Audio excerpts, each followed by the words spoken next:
Good morning students, welcome to Aditya career institute. और आपके school का 10th बोर्ड का रिज़ल्ट बहुत अच्छा गया है, तो इसके लिए आप सभी को बहुत बहुत हार्दिक शुभकामनाएं। स्टूडेंट्स, लास्ट टॉपिक में हमने शॉर्ट टर्म कॉस्ट के बारे में डिस्कस किया था और relation between average cost and marginal cost के बारे में डिस्कस किया था। तो शॉर्ट रन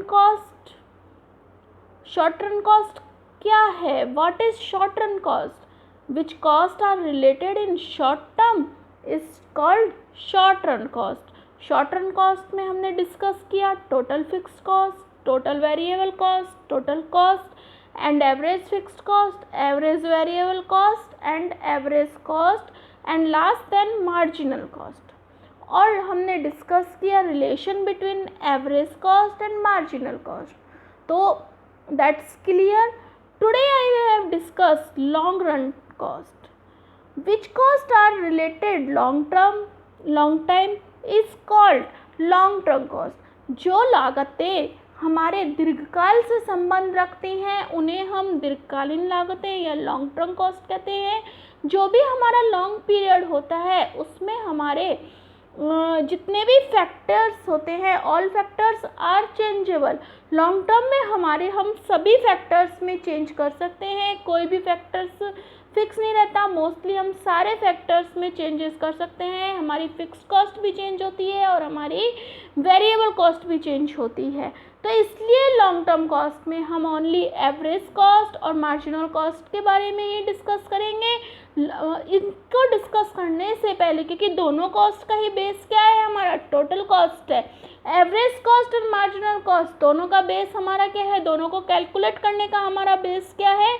टोटल कॉस्ट। तो इसलिए हम पहले डिस्कस करेंगे long term total cost. In long term change can be possible in the all factors of production.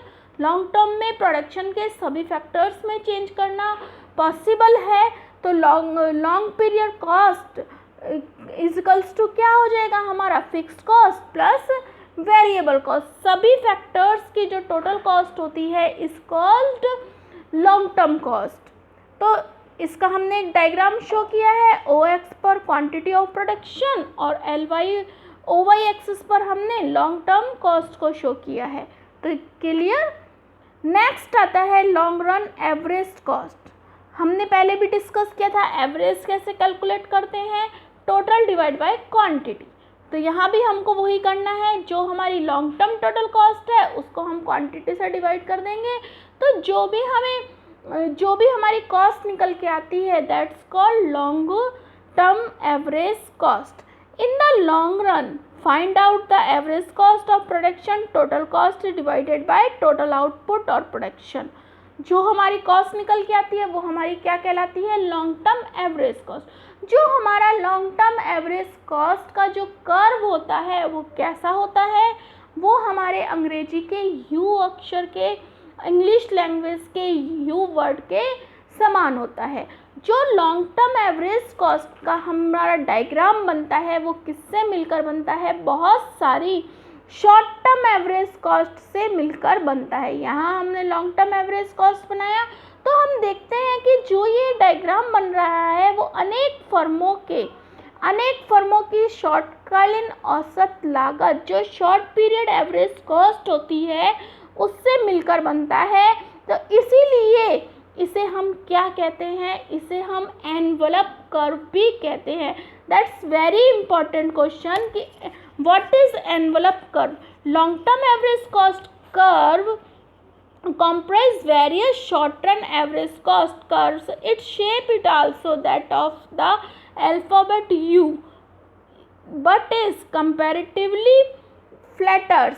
It is also called envelope curve.